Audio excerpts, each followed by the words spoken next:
dançar. O pessoal é jovem, mas também não é tão jovem assim, né?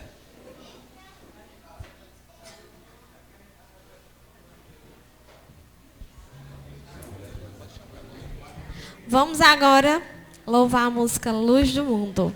Que nós possamos ser uma luz aqui nesse mundo, demonstrando quem é Jesus, para que as pessoas possam ver em nós nosso mestre, amém?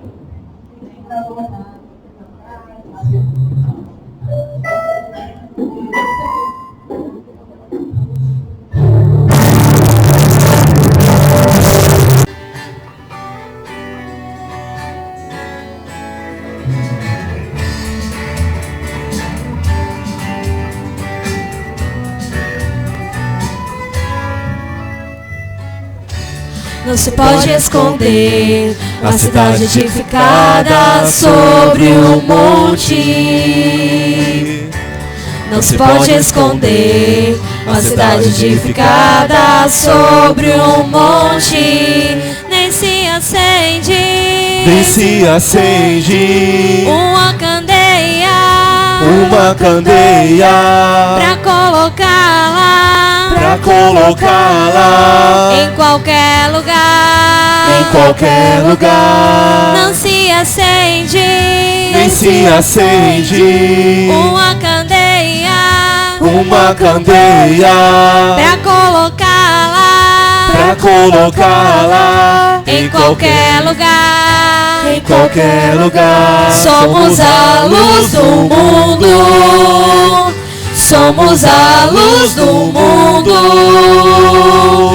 Assim brilhe a nossa luz diante dos homens.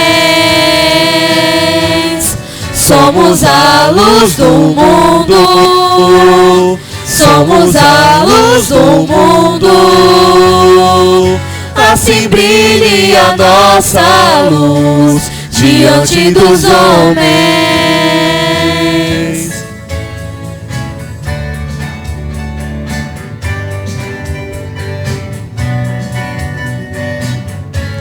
Todo mundo louvando agora. Não se pode esconder uma cidade edificada sobre um monte. Não se pode esconder uma cidade edificada sobre um monte. Nem se acende uma candeia pra colocá-la em qualquer lugar. Mais uma vez. Nem se acende uma candeia pra colocá-la em qualquer lugar. Agora diga assim: somos a luz do mundo. Somos a luz do mundo. Somos a luz do mundo. Assim brilhe a nossa luz diante dos homens. Mais uma vez, bem bonito. Somos a luz do mundo. Somos a luz do mundo. Assim brilhe a nossa luz diante dos homens. Não se pode esconder a cidade edificada sobre um monte. Não se pode esconder a cidade edificada sobre um monte.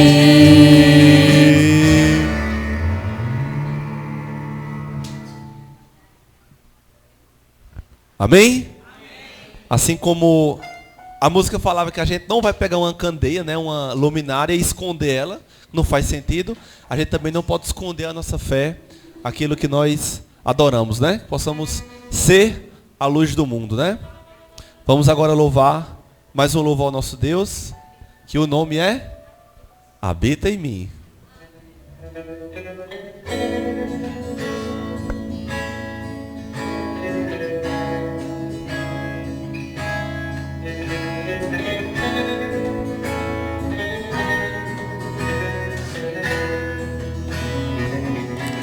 Eu te amo, ó Deus. eu te exalto, pois ao meu lado sei que estás. Misericórdia, amor e bondade sinto em ti, e essa é a razão do meu louvor. Sem merecer,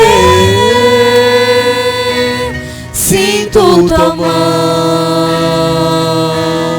a me abraçar, dando-me vida. Meu coração aberto está, habita em mim, faça morada no meu viver.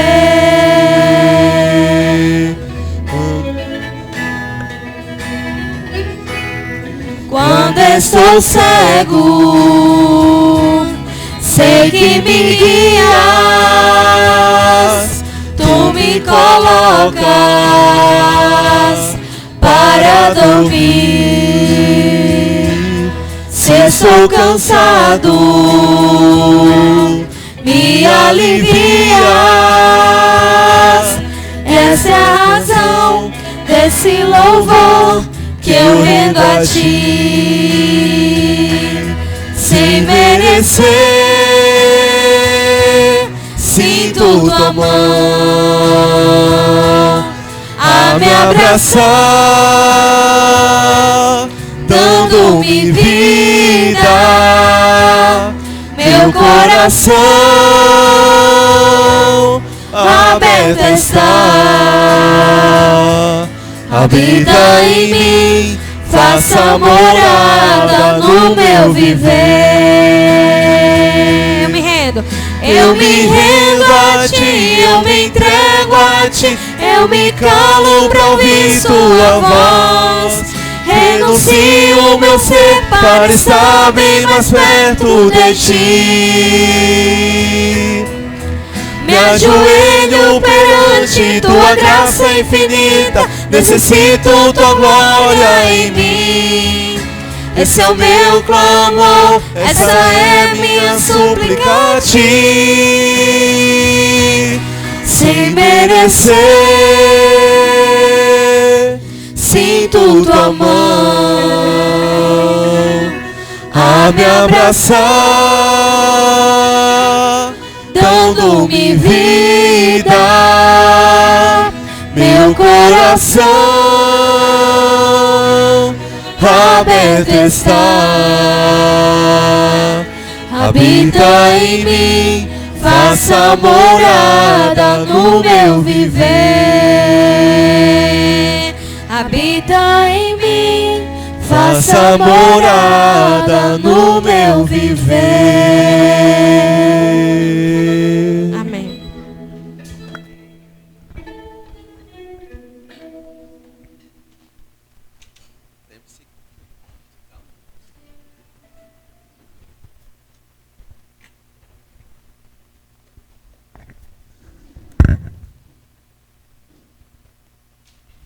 Irmãos, nós vamos agora ter um momento de nós orarmos.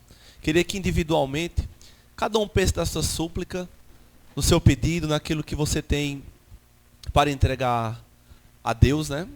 Cada um tem o seu problema e a sua particularidade. Às vezes a sua luta para você é gigantesca, mas para mim não é. A minha luta não é aquela. Então que você medite naquilo que você quer orar e que especialmente todos nós possamos orar pelo amor da nossa igreja uns pelos outros, que nós possamos, em um espírito, assim como o de Cristo, passar esse amor, cuidar um dos outros, nós possamos nos respeitar a cada dia, que possamos fazer assim como Cristo fazia, que era sempre colocar o outro em primeiro lugar, muitas vezes antes de nós. Vamos nos ajoelhar e vamos orar ao nosso Deus. Aqueles que puderem, ficam de joelhos. Aqueles que não puderem, fiquem em pé. Aqueles que não puderem, fiquem sentados. Mas que você possa levantar o seu clamor ao nosso Deus.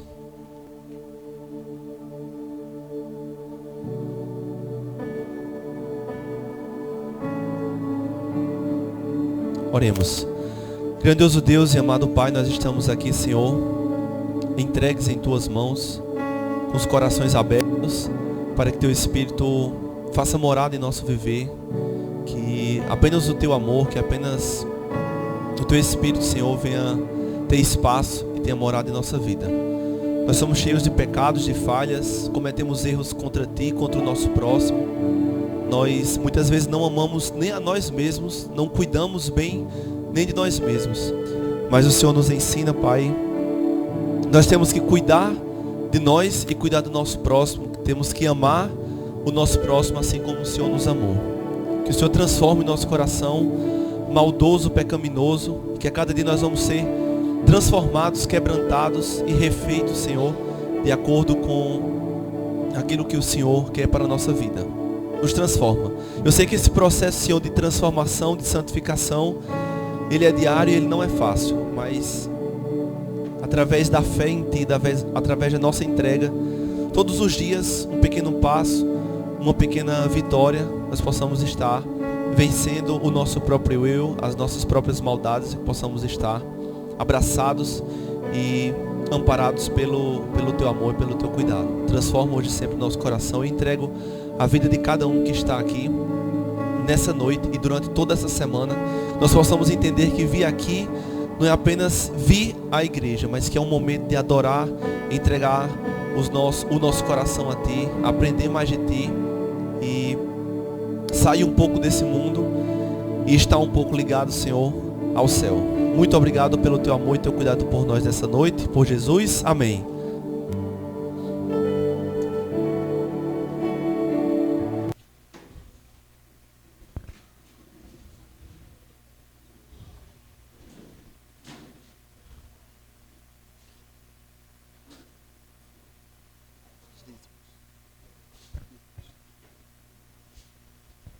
Irmãos, nós vamos ter agora um momento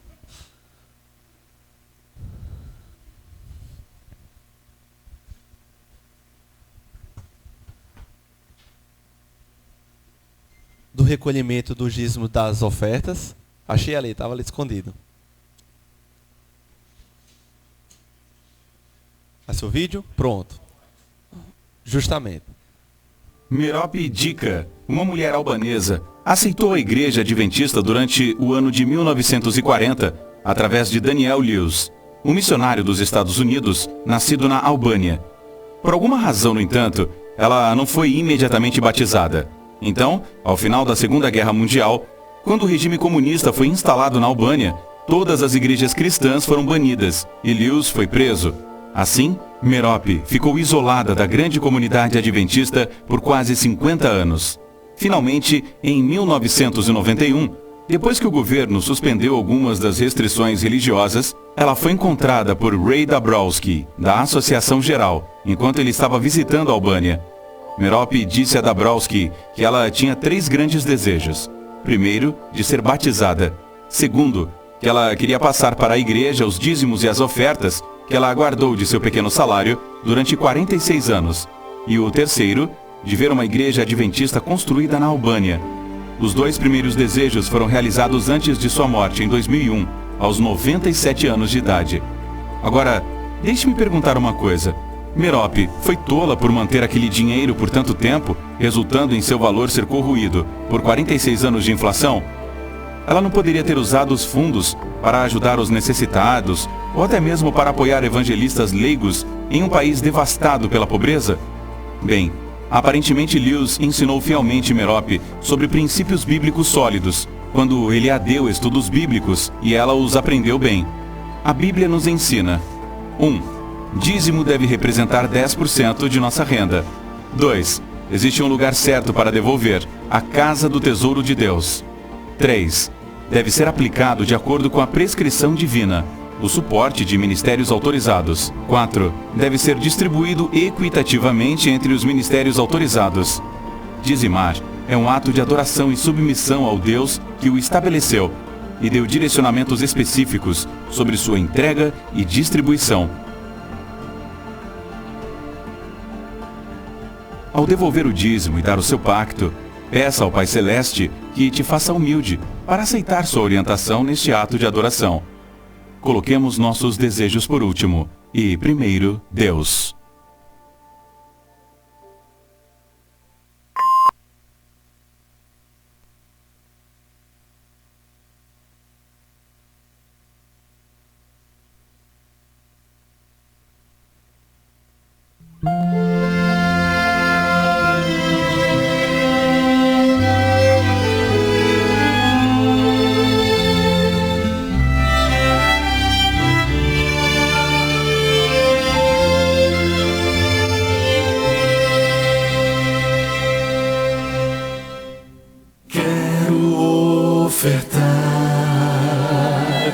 Quero devolver,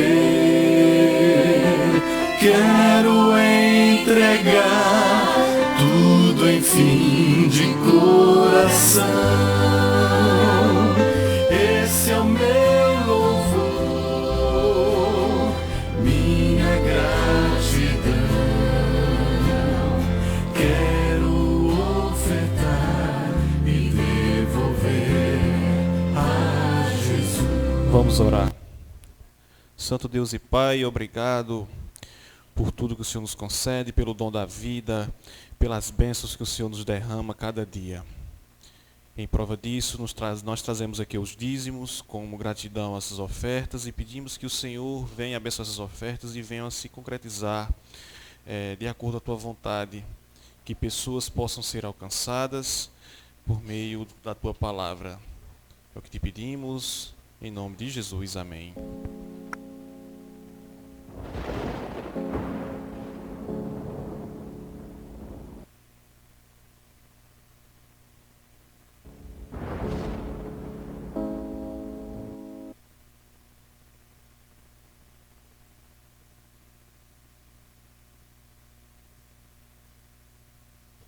Irmãos, todas as noites nós vamos passar um vídeo e esse vídeo ele serve para você meditar, para você pensar um pouco no que ele fala, logicamente, mas que cada momento desse do versículo, os louvores, a pregação, que seja fixada na nossa mente, nós possamos realmente utilizar isso como subsídio para as nossas orações, para a nossa entrega a Deus. Então preste atenção em cada ponto desse vídeo e, ainda mais importante, no que ele realmente representa.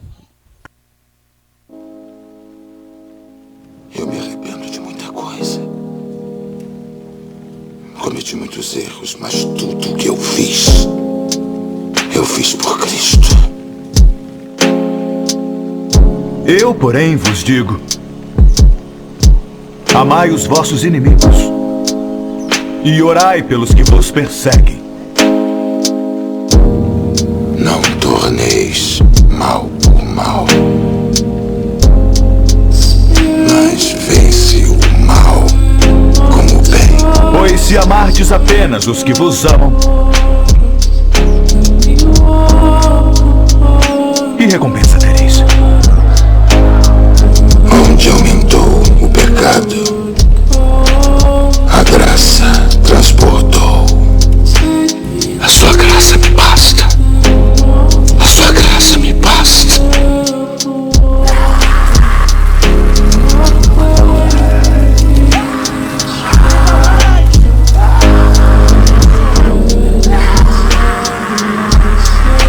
Amor é o único caminho. Se eu disse algo mal, mostra o mal que eu disse. Sangue escorrendo pelas ruas, viúvas e órfãos morrendo de fome. Nenéns nascidos com o menor defeito são rejeitados, repelidos, descartados. Este mundo não sabe nada sobre o amor.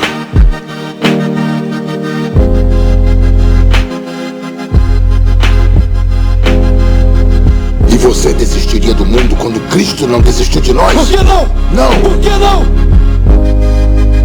Amor é o único caminho.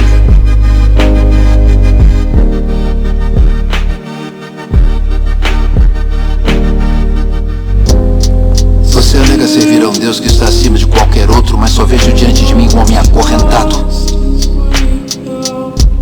Sua vida, um relato de açoites e celas sujas de prisão. Deveis acreditar em mim.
perseguiram.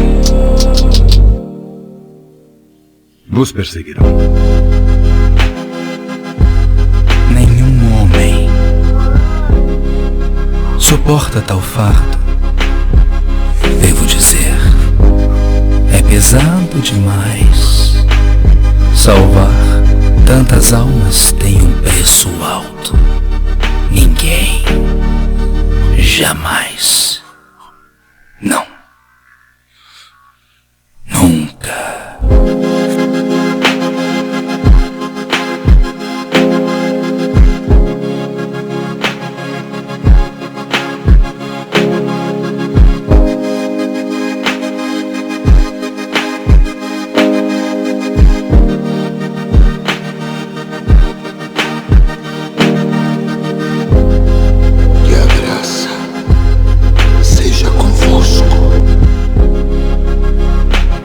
Amor é o único caminho.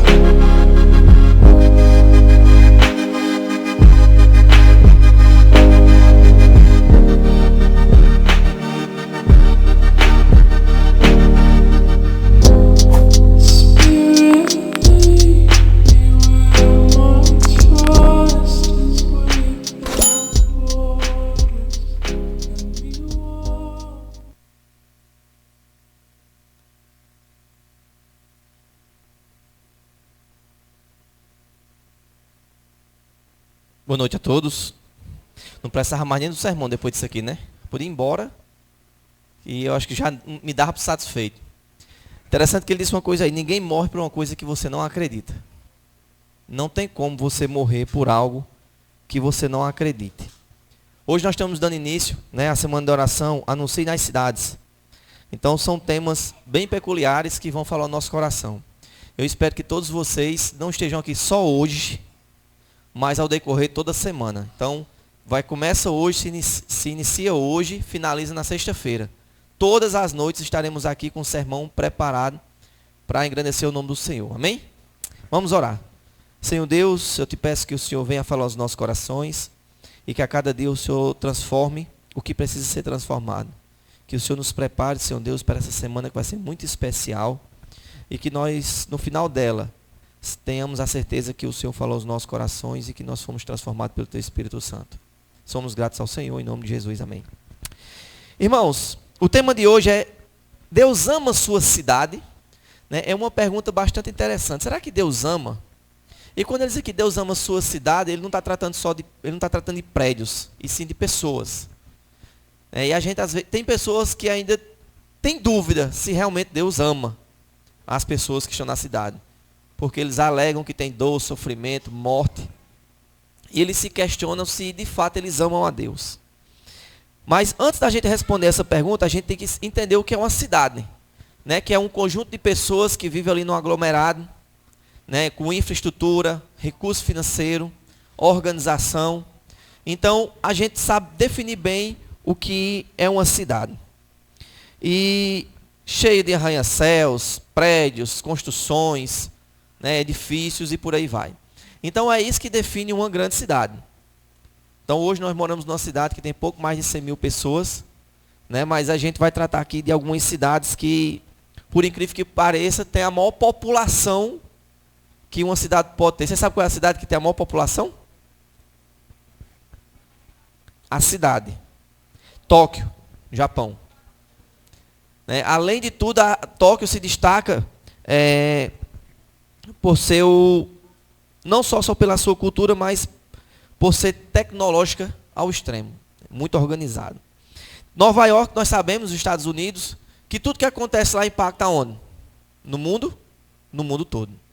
Então a gente costuma dizer o seguinte, que o que acontece nos Estados Unidos replica para todos os outros países e outras cidades.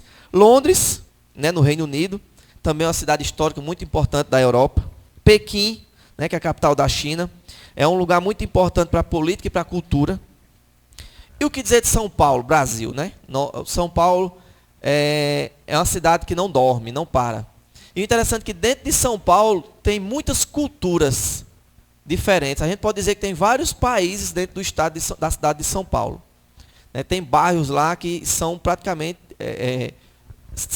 de países, né, que vieram de fora.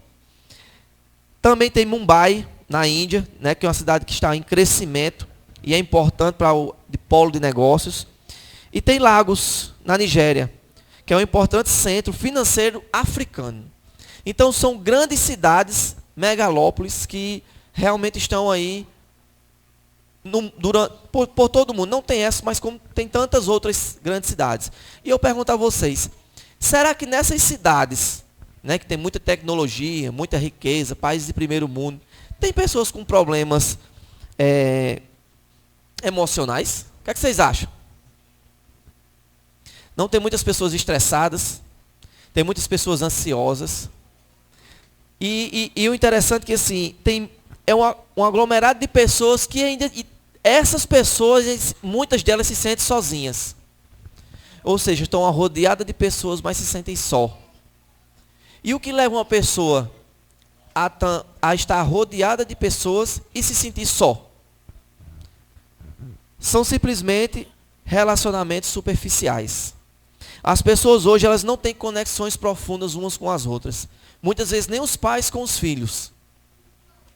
Então isso faz com que as pessoas, elas achem que vivam só. E isso impacta diretamente em sua vida, de uma forma que cria ansiedade, tristeza. E as pressões que essas grandes cidades elas fazem, porque para você viver numa grande cidade, você sente a pressão por quê? Porque todos os dias é um trânsito muito grande, é uma concorrência muito grande, o desejo de você mudar, impactar, de você crescer. E isso vai fazendo com que você toda hora esteja, vamos dizer assim, funcionando na alta. E ninguém consegue estar todo o tempo funcionando na alta. Não tem até o motor de uma Ferrari, se você acelerar e não soltar, no máximo ali toda hora, ele vai quebrar. Então, as grandes cidades, o problema das grandes cidades é que a gente assiste um filme e acha que é bem bacana, né? Que não tem problema, é tudo perfeito, não tem nada. Então, não é um filme. De fato, existem muitos problemas emocionais, pressões, competições. E as pessoas, elas estão cada vez mais só, mesmo rodeada de pessoas. Mas existe uma boa notícia. Deus, ele ama todas as pessoas que vivem nessas grandes cidades. Amém? E ele quer que todas essas pessoas que vivam também em grandes cidades, que tantos problemas têm, que elas o encontrem. Porque ele se compadece de cada uma delas. E nós vamos ver aqui 3 coisas que mostram que Deus, em seu amor, colocando seu amor em ação. 3 pontos, bem simples, para que a gente não demore tanto. O primeiro ponto, Deus envia mensageiros às cidades. O interessante é que a primeira cidade citada na Bíblia é a cidade que leva o nome de um personagem bíblico, Enoque. Só que esse Enoque aqui, ele é filho de Caim. Não é aquele Enoque que andou com Deus. O Enoque que andou com Deus, ele era descendente de Sete, né, que era um outro, não filho de Sete, descendente de Sete, que era o outro filho de Adão e Eva. E a primeira cidade que aparece na Bíblia, está lá em Gênesis 4:17, levou o nome de Enoque. Seu pai Caim edificou uma cidade. E existe aí uma divergência, ninguém sabe se quem fundou realmente foi Caim ou se foi seu filho Enoque que fundou e deu o nome à própria cidade. Então, essa é a primeira cidade que aparece na Bíblia, né? Então, Enoque nasceu em uma cidade, em meio de pessoas, né, que infelizmente não fizeram o que era certo diante do Senhor. Caim foi o assassino de seu irmão. E Enoque veio justamente da descendência de Caim, era um dos filhos de Caim. E foi se criando grandes cidades, e as pessoas foi se tornando pessoas más. Ao que é que acontece? Um dilúvio. E Deus acaba com tudo, só sobra a família de quem? De Noé. Então, depois da família de Noé, os netos de Noé já começaram tudo de novo a fazer o que era errado diante do Senhor. E principalmente os que vinham da descendência de Cã. Então, aqueles que vinham da descendência de Cã fundaram uma cidade muito conhecida. E lá nela fizeram uma torre. Porque eles queriam que o nome deles fosse, que não fosse mais esquecido o nome dele da história. Eles queriam ser pessoas que queriam ser lembradas pela aquela obra que elas fizeram, que foi a torre. E depois daí a gente já sabe a consequência. Deus espalhou o homem pela terra e mudou-se as línguas, e hoje cada país tem um idioma diferente, 2 ou 3 idiomas diferentes. Na Bíblia existem diversas cidades conhecidas. E interessante que as cidades que a gente conhece na Bíblia são aquelas que deram mais trabalho a Deus, né? Babilônia, Ur dos Caldeus, Sodoma, Gomorra, Nínive e Jerusalém. E dentre outras cidades, e nessas cidades tinha o epicentro da maldade. E eu vou dar um exemplo de uma delas aqui. Só que Deus, ele sempre mandou um mensageiro para dar oportunidade para que as pessoas daquelas cidades elas se arrependessem. Foi assim com a cidade de Nínive. Tem pergaminhos que diz que o rei de Nínive era tão ruim, era tão mau, que ele tirava as peles das pessoas e queimavam elas depois. Será que era bom? E quando Jonas foi mandado por Deus para ir pregar em Nínive, Jonas não queria ir, porque Jonas sabia que aquele povo era ruim. E que se Deus ouvisse as súplicas dele, Deus os perdoaria. E foi assim que Deus fez. Jonas foi lá, pregou sobre a destruição, e todos que estavam naquela cidade se arrependeram. Sim ou não? Então, aqui mostra o amor através da misericórdia de Deus. Por mais que aquelas pessoas fossem pessoas más, ímpias, Deus deu uma oportunidade de salvação a cada uma delas. Então, Jonas foi lá e fez o que tinha que fazer. Mas apesar de tudo, de toda aquela violência, Deus nunca abandonou nenhuma cidade daquela. E todas essas cidades que eu citei aqui, você pode ver que tinha pelo menos um mensageiro lá falando de Deus para aquelas pessoas. Deus não abandona. E você sabe também que Deus é um Deus que quer ver mudança e arrependimento. Então muitas igrejas aí pregam que você não precisa se arrepender e mudar de vida. Nós vemos aqui que a Nínive não foi destruída por qual motivo? Porque as pessoas se arrependeram e mudaram de vida. Então é isso que Deus quer. Que não só você o aceite, mas a prova de você aceitar a Cristo como Senhor e Salvador é uma mudança de vida. Uma transformação. E por isso, ele envia mensageiros. Sabe o que ele diz em Ezequiel 33:11? Que ele não tem prazer na morte do ímpio. Mas ele quer que o ímpio se arrependa e mude de vida. Então, se Deus ele não tem prazer na morte do injusto, por que nós temos que ter prazer nessa morte? Então, se nós somos servos de Deus, nós temos que viver de acordo com o que Deus nos ensinou. Como Paulo falou aqui, amar. Então, quando Deus nos alcança, nós temos que acontecer também uma transformação em nossas vidas. Mas vocês acham que esses mensageiros que eram enviados eram só para aquelas cidades antigas? Não. Deus também manda mensageiros para todas as cidades, que hoje também todas as cidades possam se arrepender e serem transformadas. Agora vocês vão pensar em nossa cidade. Nossa cidade tem coisas boas, sim ou não? Sim, muitas coisas boas. Mas também tem coisas ruins? Tem. Desigualdade social, fome, miséria. Isso aí faz parte, né? É o de menos. Se o calor fosse o problema maior da nossa cidade, tinha ar-condicionado. Né? Mas Deus mesmo assim envia pessoas. Deus ele está dando a oportunidade de enviar você para pregar esse povo que está precisando e falar do amor de Jesus. A pergunta que fica, eu estou disposto a falar do amor de Jesus para todas as pessoas que estão aí fora? Será que eu estou disposto a cumprir o meu papel como mensageiro da esperança? São perguntas que nós temos que nos fazer diariamente.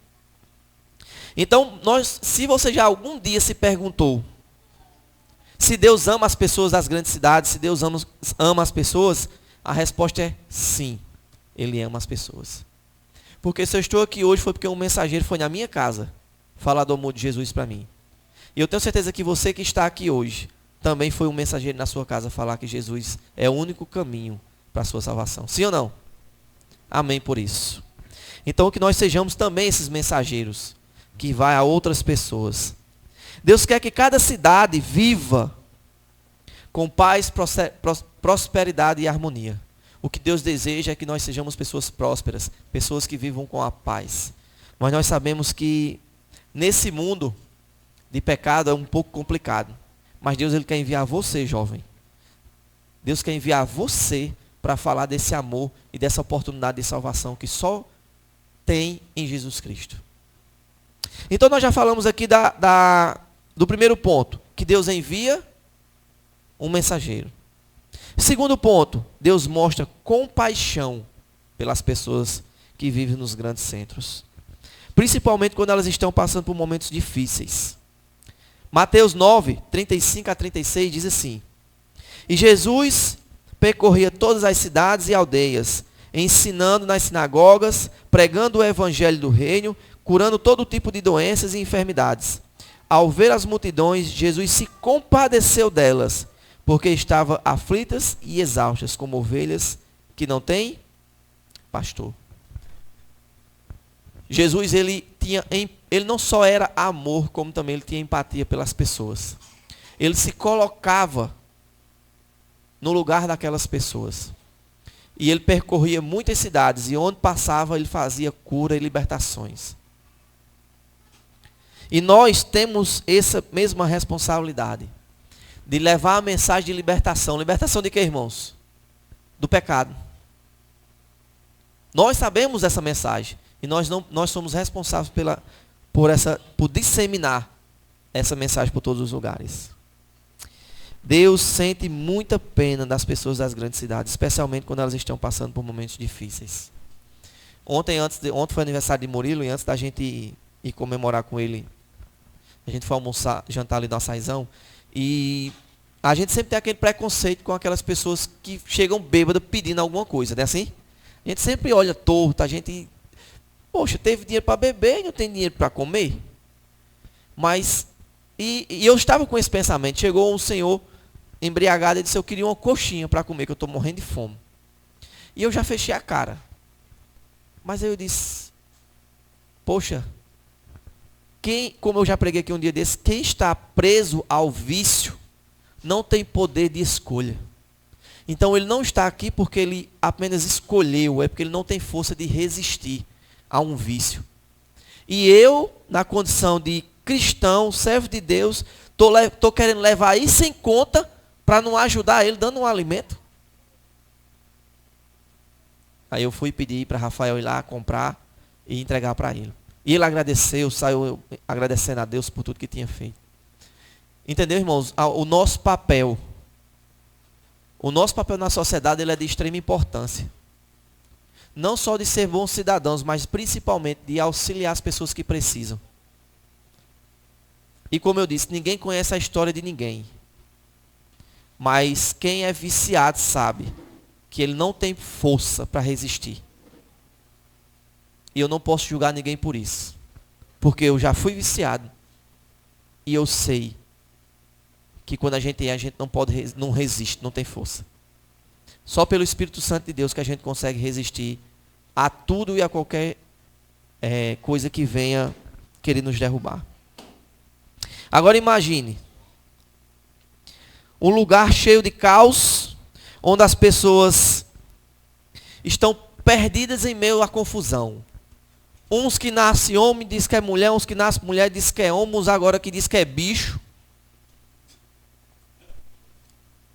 É uma confusão que ninguém sabe mais o que ninguém é quem.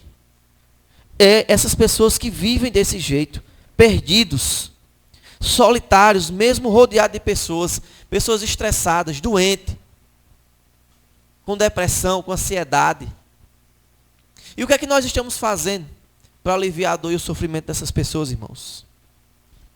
O próprio Jesus, ele andava pelos lugares ensinando, falando do seu amor e da sua graça. E quando ele via as multidões, ele se compadecia da situação que aquelas pessoas estavam.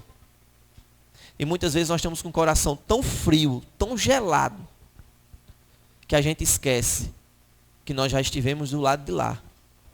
E que pela graça de Deus hoje nós estamos aqui lúcidos, podendo dar orientações e mostrar o que de fato o que Deus tem de plano para cada um das pessoas que estão aí fora nesse mundo. Esse é o nosso papel. Então Deus nos manda, e é como se Ele dissesse o seguinte: gente, estou aqui. O que vocês precisam é só falar comigo que eu estou aqui. E através de nós é que Deus pode alcançar essas pessoas que estão aí fora. Deus é um Deus que tem empatia. Não importa quão confundo o mundo esteja, ou que o mundo pareça. Se você olhar para Deus e dizer: Senhor, cuida de mim, Ele vai me colocar na direção correta. Agora eu preciso estar disposto a seguir e deixar para trás toda uma vida que não é condescendente com a vontade de Deus. E agora o terceiro ponto. Nós já falamos de como Deus envia mensageiros, de Deus, como Deus tem compaixão, já duas formas de amor. Deus envia mensageiros, Deus mostra compaixão, e o terceiro ponto, Deus transforma as cidades. Eu vendo aquele vídeo ali, depois eu indico um filme para vocês assistir. Paulo, o apóstolo de Cristo. Excepcional o filme. Então, essas ali são cenas do filme, cortadas do filme, algumas cenas. E aqui justamente fala quando você fala em transformação, se tem uma pessoa que entende o que é ser transformado pelo poder de Deus, se chama Paulo. Que antes de ser Paulo, era conhecido como Saulo de Tarso. Quem é que não lembra da história de Saulo? Saulo tinha acabado de ver Estevão ser apedrejado, e ele vai atrás dos cristãos para perseguir e matar. E ele pega umas cartas e vai para Damasco, para lá perseguir e matar os cristãos. No meio do caminho, ele tem um encontro com quem? Com Jesus. E Jesus olha para ele e diz: Saulo, Saulo, por que me persegues? E aquele encontro que Saulo teve com Cristo fez com que ele passasse de perseguidor para um dos apóstolos mais importantes da história do cristianismo. Agora eu pergunto a você, por que Paulo foi transformado dessa forma? Porque Paulo tinha uma coisa nele. Paulo era sincero no que acreditava. Então Paulo vivia em um local que ele acreditava que era a verdade. Mas quando ele se deparou com Jesus, ele conheceu a verdade plena. E a partir daquele momento, ele se transformou em outra pessoa. E Deus deu um upgrade na vida dele, se a gente pode dizer assim. Porque Paulo passou a ser o homem que mais plantou igreja no cristianismo, no Novo Testamento. Paulo passou de perseguidor a perseguido. De justiceiro a injustiçado. Mas ele disse que tudo que ele perdeu, ele considerava como um refúgio pelo amor de Cristo, nosso Senhor. Amém? Irmãos, o maior testemunho do amor de Deus e da existência de Deus é uma vida transformada pelo Espírito Santo. Essa é a maior verdade, que existe um Deus. Eu vou repetir. A maior prova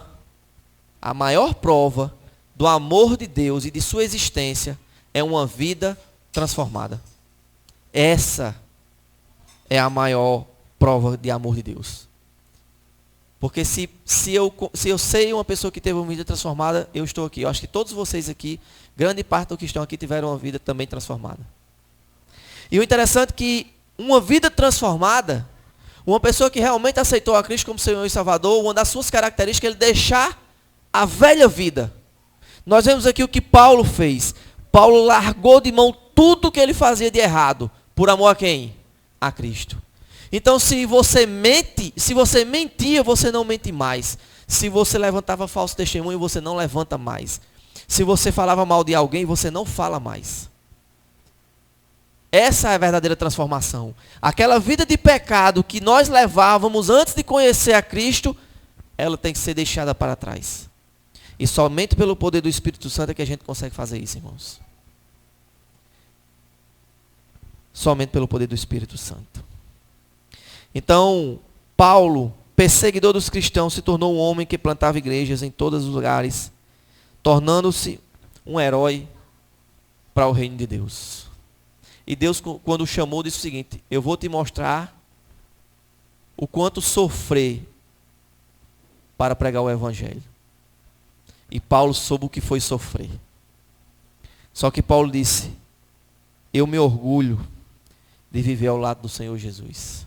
Eu o imito, eu quero ser igual a Ele. E o que isso nos ensina, irmãos, para finalizar? Que Deus tem um poder enorme para transformar não só as pessoas, como também as cidades. Nós falamos aqui da transformação de uma cidade completa, de Nínive. Que pelo amor de Deus, Ele mandou um mensageiro para pregar aquela cidade, aquelas pessoas se arrependeram. Nós vimos aqui a mudança de vida de um indivíduo, de Paulo, Saulo de Tarso, que passou a ser chamado Paulo de Tarso. Vida transformada. Quando a graça de Cristo é posta em ação, tudo muda. Quando a graça de Cristo é posta em ação, tudo muda. Então, jovens, de alguma forma, vocês podem pensar que a sua cidade precisa de mudança. Lembre-se, Deus é especialista em transformação. Ele não pode só mudar você, como também as pessoas que estão ao seu redor. E você, jovem, é uma peça fundamental para essa mudança. Porque você é jovem, você tem força, você tem outras formas de chegar a lugares onde eu não tenho. O alcance que vocês têm é infinito. O que precisa é que vocês se coloquem nas mãos do Senhor e façam o que precisa ser feito. Que vocês mostrem esse Jesus que vocês amam para os seus amigos da escola, para seus amigos de todos os lugares e vizinhanças que vocês vivem. Porque as pessoas que estão aí fora precisam saber o quanto Deus as ama e o quanto vai ser importante a decisão de viver ao lado do Senhor. Deus é especialista em transformar coisas, pessoas e lugares. E se Ele me transformou, irmão, Ele é capaz de transformar a sua vida. Você crê? Deus tem um amor especial pelas cidades. Ao longo da Bíblia nós vimos que Ele demonstra seu amor de várias maneiras incríveis. Ele envia mensageiros, Ele é super compreensivo e até muda cidades terrivelmente pecadoras. Como jovens de Deus, é o dever de vocês amar nossas cidades e fazer o que for preciso para que o reino chegue às pessoas que estão nelas.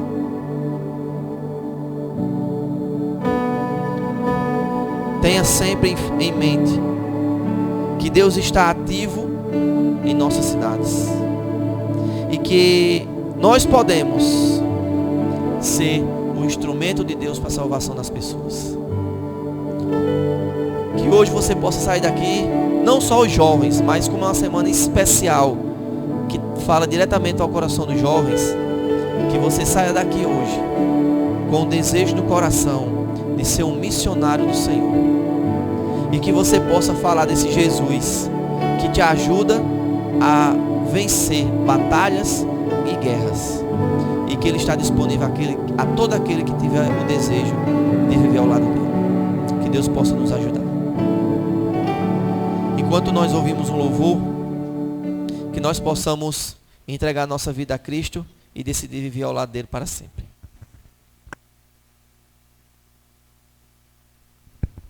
Som. Oi.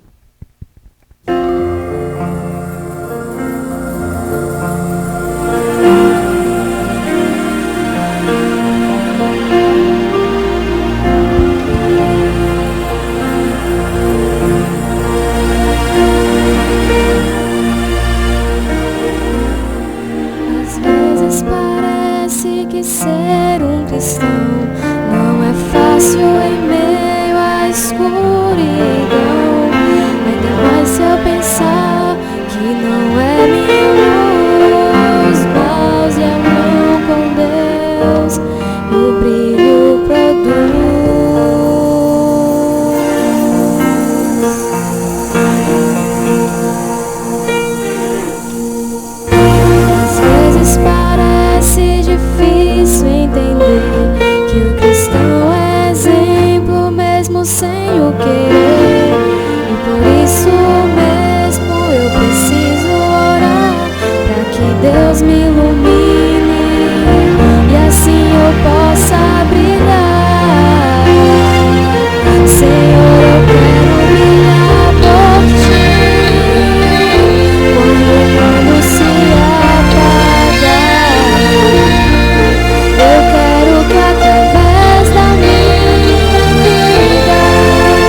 esforçar. Eu só posso vencer se Ele me ajudar.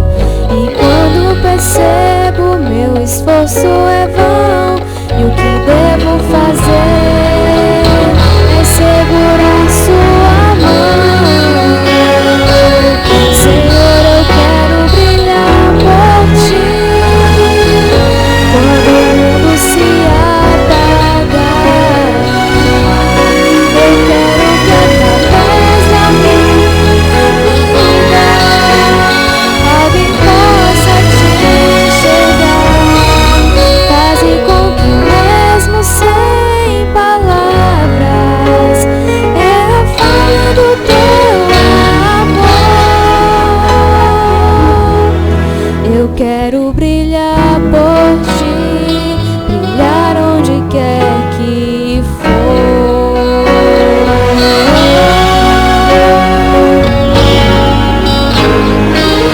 Senhor, eu quero brilhar por ti. Quando o mundo se apagar,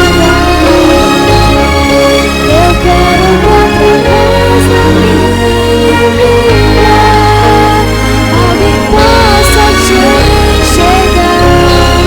Faze com que mesmo sem palavras eu fale do teu amor.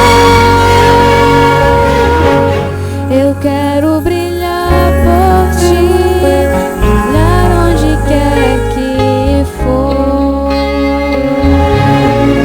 Eu quero brilhar por ti,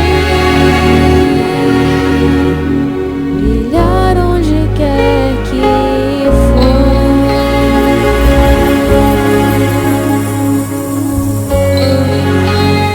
Amém. Oremos. Bondoso Deus e Pai, muito obrigado porque o Senhor colocou o desejo no coração de estarmos aqui mais essa noite para ouvirmos, Senhor Deus, dizer as provas que o Senhor nos ama, porque todos os dias Ele manda mensageiros para falar do Senhor para nós. O Senhor demonstra sua compaixão, Senhor Deus, através da espera e do teu perdão. E o Senhor também mostra, Senhor Deus, que é possível a transformação. Essa transformação, Senhor Deus, ela só é possível com o auxílio do Espírito Santo.